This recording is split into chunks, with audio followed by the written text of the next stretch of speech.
Welcome to DNS news. ముందుగా headlines చూద్దాం.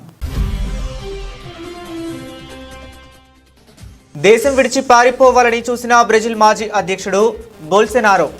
పొరుగు దేశం అర్జెంటీనాలో రాజకీయ ఆశ్రయం కోసం ప్రయత్నం.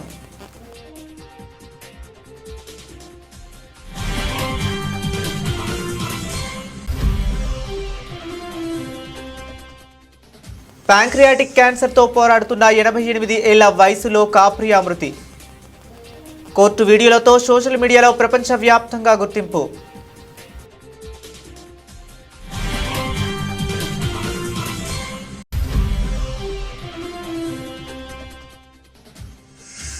అమెరికా భారత్ బంధం తెగిపోయే దశలో ఉందని హెచ్చరిక.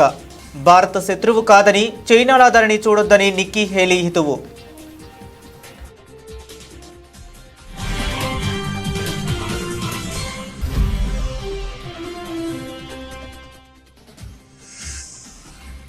అరెస్టైన మంత్రులను తొలగించే బిల్లులపై తీవ్ర వివాదం. దేశాన్ని మధ్యయుగంలోకి తీసుకెళ్తుందన్న రాహుల్ గాంధీ.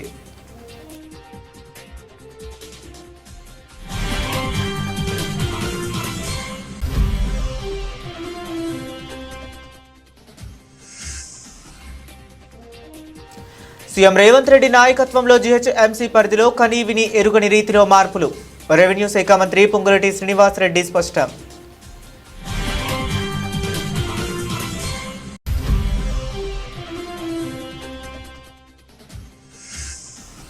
హైటెక్ సిటీని కట్టినప్పుడు అవహేళన చేశారని వ్యాఖ్య. ఇప్పుడు మూసి ప్రక్షాళనకు అడ్డుపడుతున్నారని విమర్శ.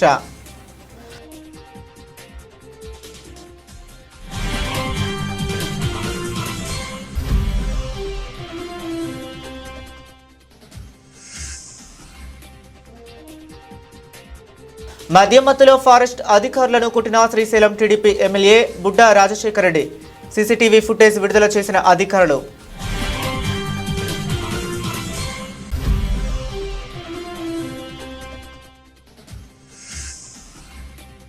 అధికారం ఉంది కదా అని అహంకారపూరితంగా మాట్లాడితే అది తగ్గిస్తాం. టీడీపీ మాజీ చైర్మన్ భూమన కరుణాకర్ రెడ్డి హెచ్చరిక.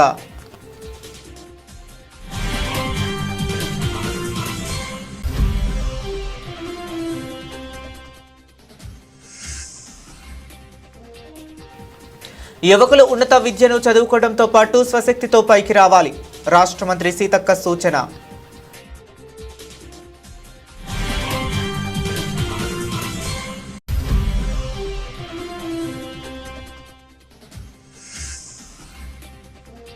కోవూరు ఎమ్మెల్యే వేమిరెడ్డి ప్రశాంత్ రెడ్డికి బెదిరింపు లేఖ కలకలం. ఈ నెల 17న నెల్లూరులోని ఎంపీ వేమిరెడ్డి ప్రభాకర్ రెడ్డి ఇంటికి వచ్చిన లేఖ. ఇక డీటెయిల్స్ చూస్తే బ్రెజిల్ మాజీ అధ్యక్షుడు జైర్ బోల్సోనారో చుట్టూ ఉచ్చు బిగుస్తుంది.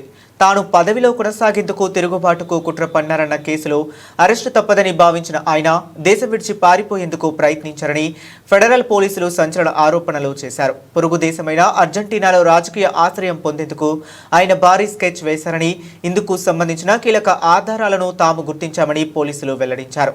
ఈ విషయం ప్రస్తుతం బ్రెజిల్ రాజకీయాల్లో తీవ్ర ప్రకంపనలు సృష్టిస్తుంది. తిరుగుబాటు కుట్ర కేసును సంబంధించి ఫెడరల్ పోలీసులు సుప్రీంకోర్టుకు 170 పేజీల నివేదికను సమర్పించారు. ఇందులో బోల్సోనారోకు సంబంధించిన ఫోన్ మెసేజ్లు, వాయిస్ నోట్స్ ను కీలక ఆధారాలుగా చేర్చారు. బ్రెజిల్లో తనపై రాజకీయ అణచివేత జరిగిందని, ప్రాణహాని ఉందని అర్జెంటీనా అధ్యక్షుడికి సందేశం పంపి రాజకీయ ఆశ్రయం కోరినట్లు ఈ నివేదికలో పేర్కొన్నారు. ఈ కేసులో సుప్రీంకోర్టు తీర్పు వెలువడనున్న తరుణంలో ఆ వివరాలు బయటకు రావడం ప్రాధాన్యత సంతరించుకుంది. ఇదే కేసులో అరెస్టు నుంచి తప్పించుకునేందుకు బోల్సోనారో గత ఫిబ్రవరిలో హంగేరియన్ రాయబార కార్యాలయంలో 2 రోజుల పాటు తలదాచుకున్న విషయం కూడా వెలుగులోకి వచ్చింది. తాజా పరిణామాలపై అమెరికాలో ఉంటున్న ఆయన కుమారుడు ఎడ్వర్డో బోల్సోనారో స్పందించారు. తన తండ్రితో తాను జరిపిన సంభాషణను బయటపెట్టడం రాజకీయ దురుద్దేశంతో కూడుకున్నదని ఆయన ఆరోపించారు. ఇదిలా ఉండగా తిరుగుబాటు కేసుతో పాటు ఇప్పుడు మరో కొత్త చిక్కు బోల్సోనారోను ఆయన కుమారుణ్ణి చుట్టుముడుతుంది. న్యాయ విచారణ ప్రక్రియను అడ్డుకున్నారన్న ఆరోపణలపై తండ్రి కొడుకులపై మరో కేసు నమోదు చేసేందుకు ఫెడరల్ పోలీసులు సిద్ధమవుతున్నట్లు సమాచారం. దీంతో వారిద్దరికీ మరిన్ని న్యాయపరమైన చిక్కులు తప్పేలా లేవు.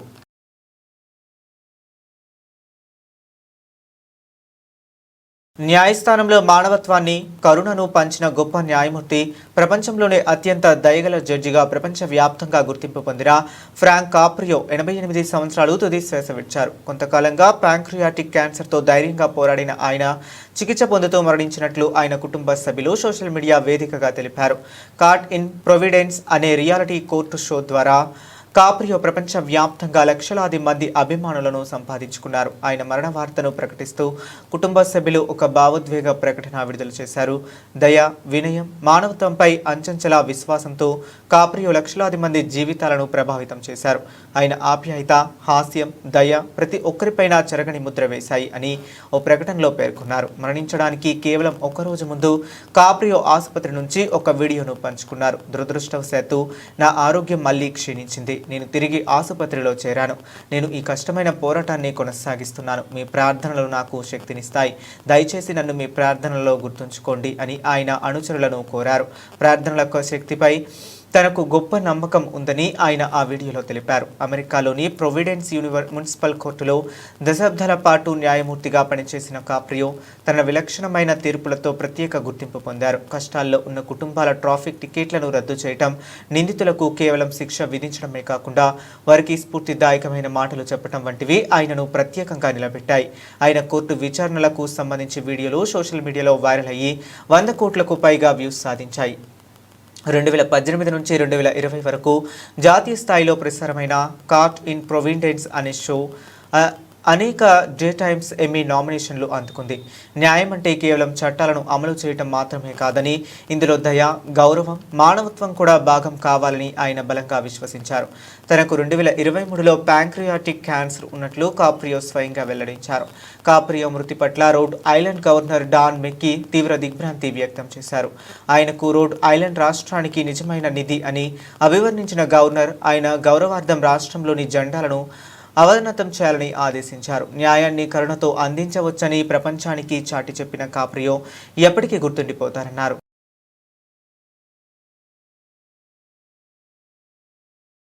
భారత్ విషయంలో అమెరికా అధ్యక్షుడు డొనాల్డ్ ట్రంప్ అనుసరిస్తున్న కఠిన వైఖరిపై రిపబ్లికన్ పార్టీ సీనియర్ నేత, భారత సంతతికి చెందిన నిక్కీ హేలీ తీవ్ర హెచ్చరికలు జారీ చేశారు.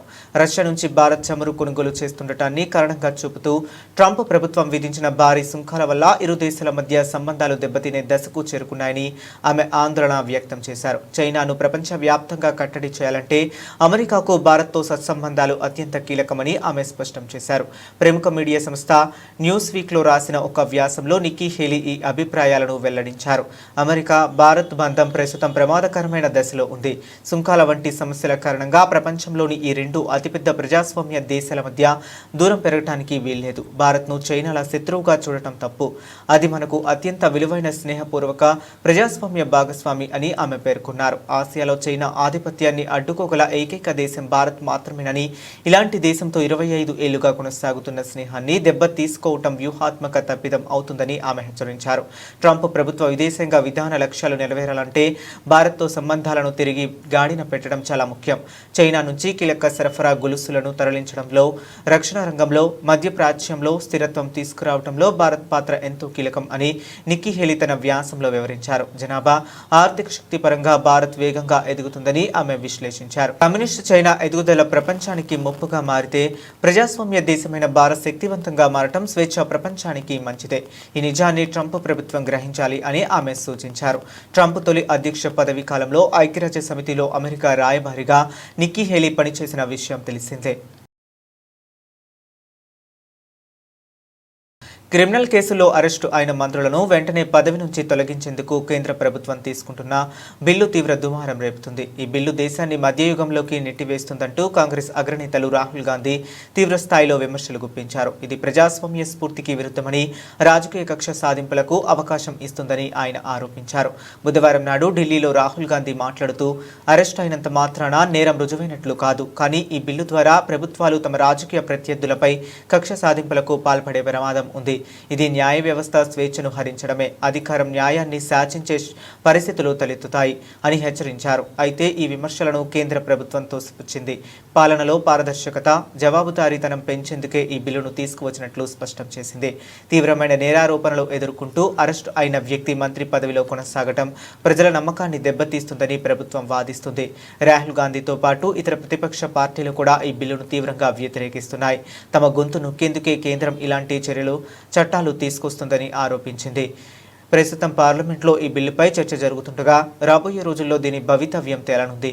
ఈ బిల్లు చట్టంగా మారితే దేశ రాజకీయాల్లో మంత్రుల అధికారాలు, బాధ్యతలపై గణనీయమైన ప్రభావం చూపే అవకాశం ఉందని రాజకీయ నిపుణులు విశ్లేషిస్తున్నారు. సీఎం రేవంత్ రెడ్డి నాయకత్వంలో జీహెచ్ఎంసీ పరిధిలో కనీవిని ఎరుగని రీతిలో మార్పులు తీసుకువస్తున్నాం అని రెవెన్యూ శాఖ మంత్రి పొంగులేటి శ్రీనివాసరెడ్డి అన్నారు. తెలంగాణ రాష్ట్రంలో మార్పు కావాలని, అది ఇందిరమ్మ రాజ్యంతోనే సాధ్యమని రాష్ట్ర ప్రజలందరి దీవెనలతో తెలంగాణ రాష్ట్రంలో ఇందిరమ్మ ప్రభుత్వం వచ్చిన తర్వాత గౌరవ ముఖ్యమంత్రి రేవంత్ రెడ్డి గారి నాయకత్వంలోని మన ప్రభుత్వం అనేక అభివృద్ధి కార్యక్రమాలు, ముఖ్యంగా జీహెచ్ఎంసీ పరిధిలో కని విని ఎరగని రీతిలో అనేక మార్పులు తీసుకొస్తూ తెలంగాణ పేద ప్రజలకు ఏవైతే ఎన్నికలకు ముందు ఇచ్చిన మాటల్లో భాగంగా సంక్షేమ కార్యక్రమాలను కూడా రాష్ట్ర ఆర్థిక పరిస్థితి సహకరించకపోయినా ఇచ్చిన ప్రతి మాటని తూచా తప్పకుండా పేదవాడికి అందించాలనే తపనతో ఈ ప్రభుత్వం, మన ప్రభుత్వం అందిస్తూ అభివృద్ధిలో కూడా ఎక్కడా కుంటి పడకుండా ఉండే విధంగా ఈనాడు జీహెచ్ఎంసీ పరిధిలో కానీ కోర్ అర్బన్గా మనం ఈనాడు పిలుచుకుంటున్న ఓఆర్ఆర్కి ఇన్నర్ సైడ్ ఉన్న ప్రతి ప్రాంతాన్ని, ప్రతి అంగుళాన్ని అన్ని రకాలుగా అన్ని దిశలలో ఈ ప్రభుత్వం అభివృద్ధి చేసే దాంట్లో వడివడిగా ఆర్థిక పరిస్థితి రాష్ట్రంలో సహకరించకపోయినా జీహెచ్ఎంసీ పరిధిలో ఈ కోర్ అర్బన్ ప్రాంతాన్ని అభివృద్ధి చేసే భాగంగా ఈనాడు ఈ ప్రభుత్వం ఎలా పనిచేస్తుందో మీరు చూస్తున్నారు. ఆ ఫలితాలన్నీ ఒక్కొక్కటి ఈ రాబోయే కొన్ని రోజుల్లో జీహెచ్ఎంసీ పరిధిలో ప్రాంతంలో నివసించే ప్రజలతో పాటు తెలంగాణ రాష్ట్రంలో నివసించే ప్రతి పేదవాడికి, ప్రతి రైతన్నకి, ప్రతి ఆడబిడ్డకి ఈ ప్రభుత్వం ఈనాడు చిత్తశుద్ధితో అందించే దిశలో ఈ ప్రభుత్వం. హైదరాబాద్ నగర అభివృద్ధిలో ఉమ్మడి ఆంధ్రప్రదేశ్ రాష్ట్ర ముఖ్యమంత్రులుగా పనిచేసిన చంద్రబాబు, వైఎస్ రాజశేఖర రెడ్డిల పాత్ర ఎంతో ఉందని తెలంగాణ ముఖ్యమంత్రి రేవంత్ రెడ్డి పేర్కొన్నారు. 1994 నుంచి 2014 వరకు హైదరాబాద్ నగరాన్ని ఆనాటి ముఖ్యమంత్రులు అభివృద్ధి చేశారని ఆయన అన్నారు. గచ్చిబౌలిలో డిస్ట్రిక్ట్ రిజిస్టర్, సబ్ రిజిస్టర్ కార్యాలయాలకు ముఖ్యమంత్రి శంకుస్థాపన చేశారు.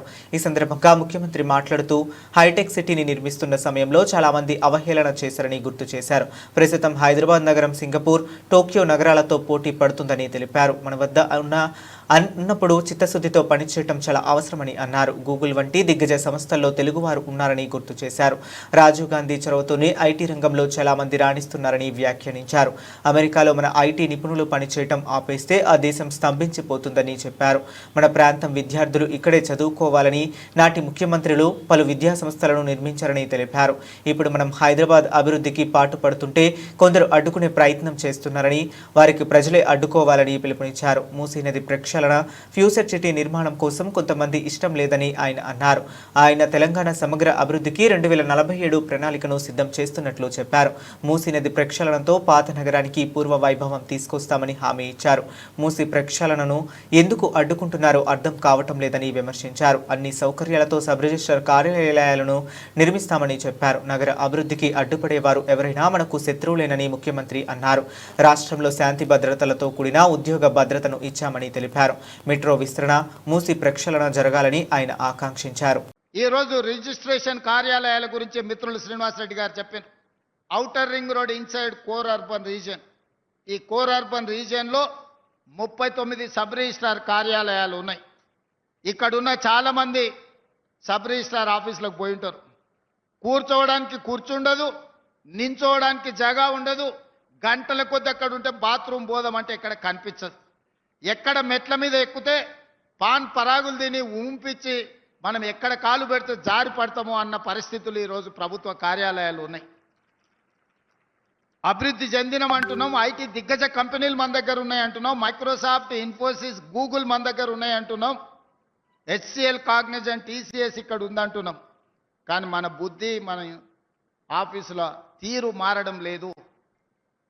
ప్రపంచ దేశాలకు సంబంధించిన ఎవరు ఇక్కడ వచ్చి ఉన్నా, ఏ ఇల్లు కొనుక్కున్నా, ఎవరైనా పెళ్లి చేసుకుంటే యువ జంటలు ఆఫీసుకు పోతే అక్కడ ఉన్న వాతావరణం చూస్తే ఎందుకురా దేవుడా ఇక్కడికి వచ్చినా అనుకునే పరిస్థితి ఆ యువ జంటకు ఈరోజు కనిపిస్తుంది.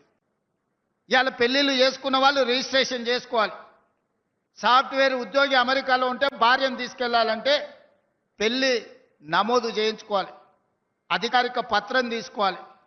సబ్ రిజిస్ట్రార్ కార్యాలయానికి భార్యను వెళ్ళి కుటుంబ సభ్యులతో అక్కడ పోయి రిజిస్ట్రేషన్ చేసుకొని ఫోటో దిగే పరిస్థితులు ఈరోజు సబ్ రిజిస్ట్రార్ కార్యాలయాలు ఉన్నాయా? మీరు ఆలోచన చేయండి.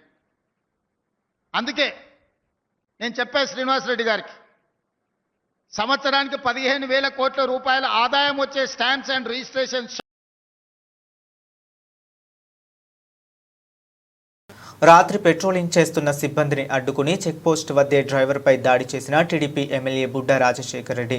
ట్రైబల్ సిబ్బంది తనను కలవటానికి రావటం లేదని, రోజు తన ఇంటికి వచ్చి హాజరు వేయించుకోవాలని హెచ్చరిక, లేదంటే మీ అంతు చూస్తా అంటూ సిబ్బందిపై తీవ్ర పదజాలంతో దుర్భాషలాడిన ఎమ్మెల్యే ఫారెస్ట్ అధికారుల నుంచి వాహనం తాళాలు లాక్కుని వారిని బలవంతంగా వాహనంలోకి ఎక్కించుకొని శ్రీశైలం అంతటా తిప్పిన బుడ్డా రాజశేఖర్ రెడ్డి అనంతరం తన గెస్ట్ హౌస్ కి తీసుకువెళ్లి అనుచరులతో కలిసి సిబ్బందిపై దాడి.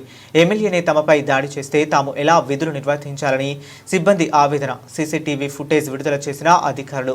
ఫారెస్ట్ అధికారులు రామనాయక్, గురవయ్య, మోహన్ కుమార్, కరీముల్లాలపై దాడి. ఎస్సీ ఎస్టీ అట్రాసిటీ కేసు నమోదు చేయాలంటూ AP junior forest officer association demand. మీ కూటమి పాలనలో మీ ఎమ్మెల్యేల చేతుల్లో మహిళలకు ఎలాగో రక్షణ లేదు, గవర్నమెంట్ ఆఫీసర్లకు కూడా రక్షణ లేకుండా సాడిజంతో ప్రభుత్వాన్ని నడిపే రాష్ట్రాన్ని ఏం చేద్దామనుకుంటున్నారు? చిరతపులి కేసు సంబంధించి శ్రీ జీడీ గారి ఉత్తర్వుల మేరకు పెట్రోలింగ్ చేస్తుండగా శ్రీశైలం ఎమ్మెల్యే గారు వారి అనుచరులు వచ్చి శిఖరం చెక్ పోస్ట్ వద్ద మా వారిని అడ్డగించి వాళ్ళని నానా దుర్భాషలాడి, మేము చెప్తున్నట్టు మీరు పని చేయడం లేదు, మా గవర్నమెంట్లో వస్తే కూడా మీరు మాకు సహకరించడం లేదు అని నానా దుర్భాషలాడి దొంగనాకుడుని లోపలెక్కించడని మా గవర్నమెంట్ వెహికల్ తీసుకొని ఎమ్మెల్యే గారు స్వయాన్ని నడుపుకుంటూ శ్రీశైలం మొత్తం చుట్టూ తిప్పుతూ తెల్లవారుతో 2 గంటల వరకు కొట్టుకుంటూ వాళ్ళ అనుచరులతో దగ్గరుండి మరీ కొట్టించారు. మీరు సరిగ్గా కొట్టలేదు, నా ఎదురు కట్టండి అని చెప్పి కొట్టించారు. ఇది చాలా హేమమైన చర్య. అటవీ శాఖ సిబ్బందిని, విధుల్లో ఉన్న వారిని, అటవీ ఉద్యోగుల్ని విధి నిర్వహణలో ఉండగా కొట్టడము దుర్భాషమైన చర్యగా భావిస్తూ మేము రాజశేఖర రెడ్డి గారిని పదవి నుంచి తొలగించి వాళ్ళని వెంటనే ఎస్సీ ఎస్టీకి అందరూ ఎస్సీ ఎస్టీ మైనార్టీ వారు ఉన్నారు, సభ్యులు 9 కూడా, వారిని వెంటనే అరెస్ట్ చేసి ప్రభుత్వ పరంగా చర్యలు తీసుకోవాలని కోరడమైనది. దీనిలో ఏదన్నా చిన్న జరిగిన అయినచ్చో మేము తీవ్రంగా దీన్ని రాష్ట్ర స్థాయి లెవెల్లో మా అటవీ అధికారుల అసోసియేషన్ ప్రెసిడెంట్ ద్వారా మరి మా శ్రీ పవన్ కళ్యాణ్ గారు కలిసి విన్నపం ఇచ్చుకొని దీన్ని తీవ్రంగా ప్రతిఘటిస్తామని విలేకరుల సమావేశంలో మీకు ప్రముఖంగా సామాన్యులకు పెద్దపీట వేశాం అని బీఆర్ నాయుడు అంటున్నారు. ఏ సామాన్యులకు పెద్దపీట వేశారో చెప్పాలి.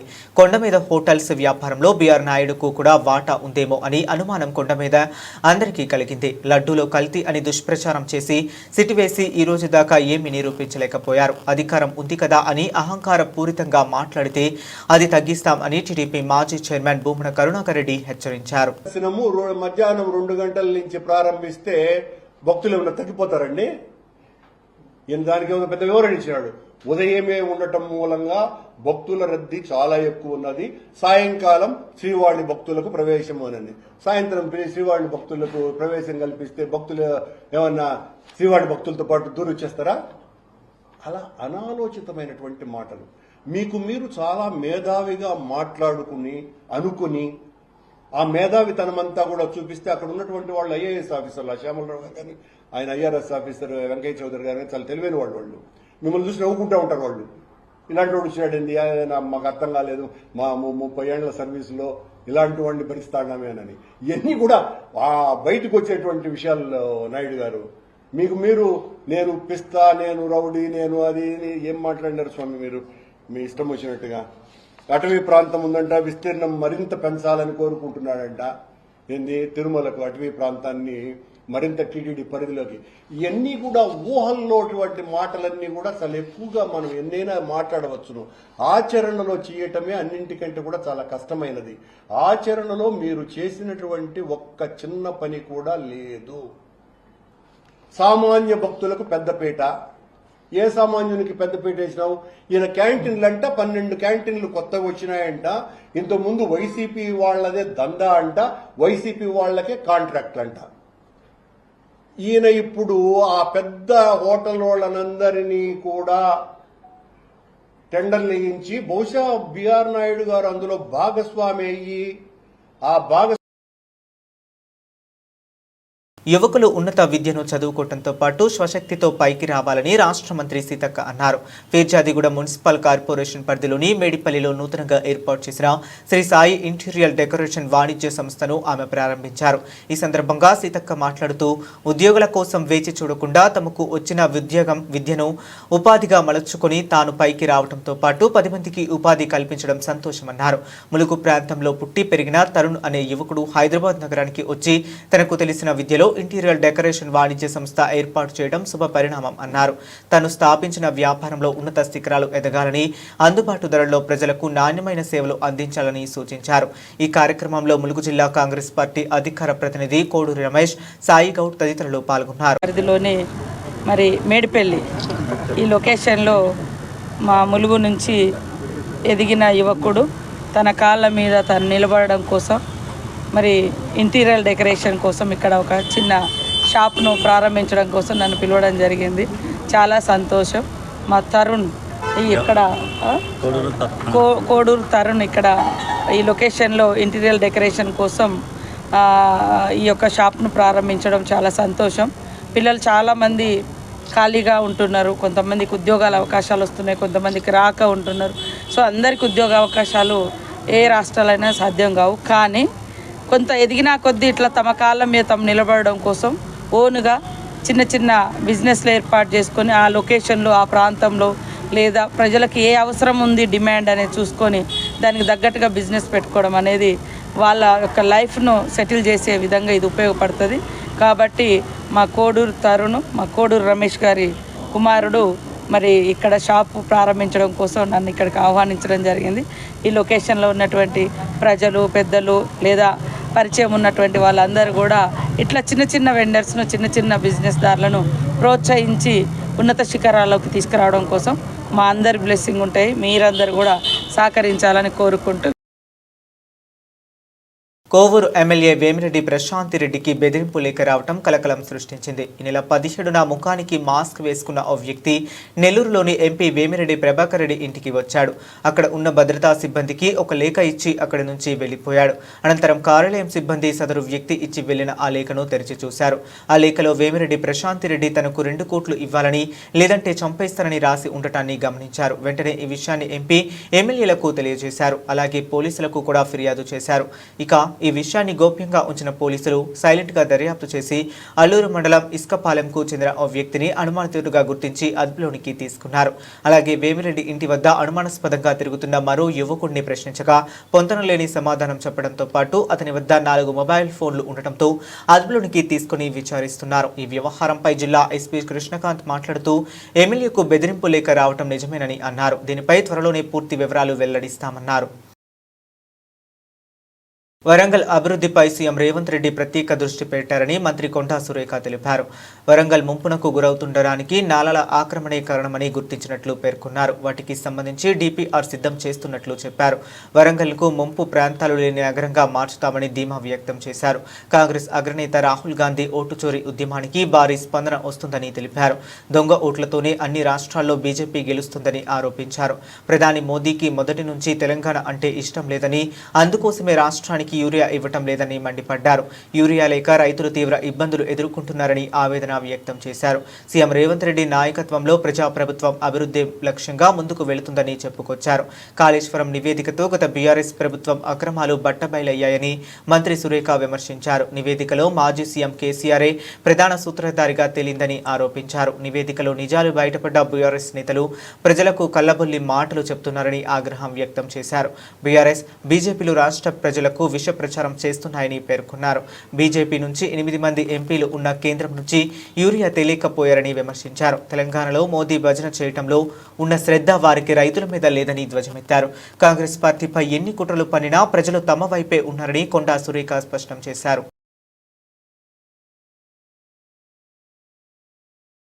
Team India chief selector Ajit Agarkar పై బీసీసీఐ పూర్తి విశ్వాసం ఉంచింది. ఆయన పదవీ కాలాన్ని 2026 జూన్ వరకు పొడిగిస్తూ కీలక నిర్ణయం తీసుకుంది. అగార్కర్ హయాంలో భారత జట్టు వరుసగా 2024 టీ20 ప్రపంచ కప్, 2025 ఛాంపియన్షిప్ ట్రోఫీ వంటి ప్రతిష్టాత్మక టైటిళ్లను గెలుచుకోవటమే ఈ నిర్ణయానికి ప్రధాన కారణంగా తెలుస్తుంది. ఇండియన్ ప్రీమియర్ లీగ్ 2025కు ముందే ఆయన కాంట్రాక్టర్కు పునరుద్ధరించినట్లు సమాచారం. అగార్కర్ నేతృత్వంలోని సెలక్షన్ కమిటీ జట్టులో విజయవంతమైన మార్పులు తీసుకురావడంలో సఫలమైంది. ఆయన పదవీ కాలంలో భారత జట్టు టైటిళ్లు గెలుచుకోవటమే కాకుండా టెస్టులు, టీ20 జట్లలో మార్పులను కూడా చూసింది. బీసీసీఐ ఆయన కాంట్రాక్టును 2026 జూన్ వరకు పొడిగించగా కొన్ని నెలల క్రితమే అగార్కర్ ఈ ఆఫర్ను అంగీకరించారు అని బీసీసీఐ అధికారి ఒకరు వెల్లడించారు. ఇదే సమయంలో star pacer Jasprit Bumrah workload management పై అగార్కర్ స్పష్టత ఇచ్చారు. బుమ్రాను దీర్ఘకాలం ఫిట్ గా ఉంచేందుకు ప్రాధాన్యత ఇస్తున్నామని ఆయన తెలిపారు. బుమ్రా విషయంలో ప్రత్యేకంగా రాతపూర్వకంగా ఎలాంటి ప్రణాళిక లేదు. కానీ జట్టు మేనేజ్మెంట్, ఫిజియోలు ఎప్పటికప్పుడు అతడిని పర్యవేక్షిస్తూనే ఉంటారు. అతను జట్టుకు ఎంత విలువైన వాడో మాకు తెలుసు. అందుకే అతడికి గాయాలకి ముందు నుంచి కూడా చాలా జాగ్రత్తగా చూసుకుంటున్నాం అని అగార్కర్ వివరించారు. ప్రపంచ cup, champions trophy, Australia, England వంటి కీలక సిరీస్లకు బుమ్రా అందుబాటులో ఉండటం చాలా ముఖ్యమని ఆయన నొక్కి చెప్పారు. గతంలో గాయాల బారిన పడినందున అతడి విషయంలో మరింత ప్రత్యేక శ్రద్ధ తీసుకుంటున్నామని పేర్కొన్నారు. బుమ్రా ఫిట్నెస్, జట్టు అవసరాలు, వైద్య బృందం సూచనల ఆధారంగానే అతన్ని మ్యాచ్లకు ఎంపిక చేస్తామని అగార్కర్ స్పష్టం చేశారు.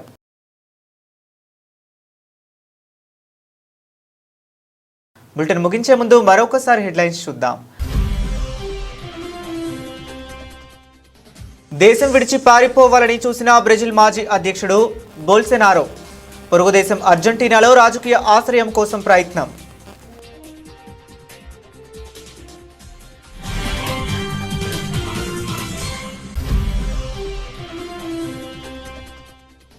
ప్యాంక్రియాటిక్ క్యాన్సర్తో పోరాడుతున్న 88 ఏళ్ల వయసులో కాప్రియా మృతి.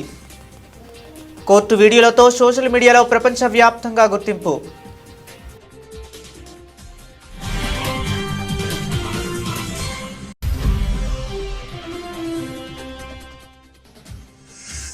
అమెరికా భారత్ బంధం తెగిపోయే దశలో ఉందని హెచ్చరిక. భారత్ శత్రువు కాదని, చైనాలా దానిని చూడొద్దని నిక్కీ హేలీ హితవు.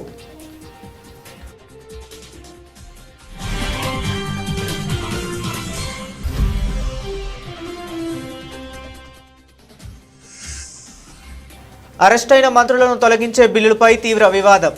దేశాన్ని మధ్యయుగంలోకి తీసుకెళ్తుందన్న రాహుల్ గాంధీ.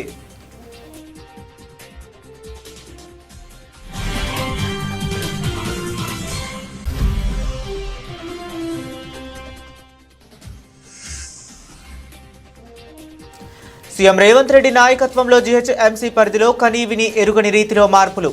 రెవెన్యూ శాఖ మంత్రి పొంగులేటి శ్రీనివాస్ రెడ్డి స్పష్టం.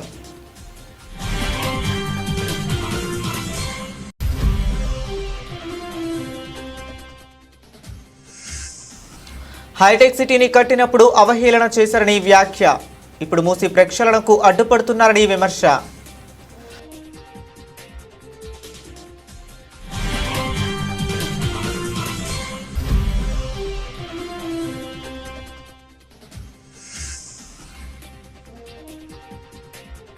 మద్యం మత్తులో ఫారెస్ట్ అధికారులను కుట్టిన Srisailam TDP MLA Budda Rajasekhara Reddy. CCTV footage విడుదల చేసిన అధికారులు.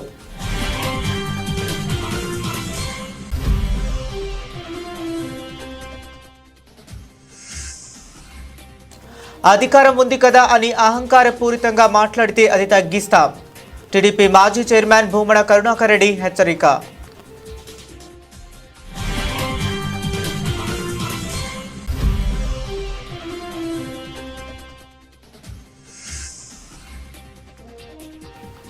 యువకులు ఉన్నత విద్యను చదువుకోవడంతో పాటు స్వశక్తితో పైకి రావాలి.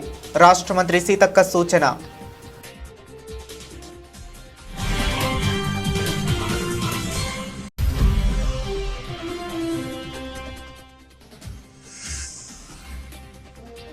కోవూరు ఎమ్మెల్యే వేమిరెడ్డి ప్రశాంత్ రెడ్డికి బెదిరింపు లేఖ కలకలం. ఈ నెల 17న నెల్లూరులోని ఎంపీ వేమిరెడ్డి ప్రభాకర్ రెడ్డి ఇంటికి వచ్చిన లేఖ. ఇవి ఇప్పటి వరకు ఉన్న అప్డేట్స్. మరిన్ని అప్డేట్స్ కోసం కీప్ వాచింగ్.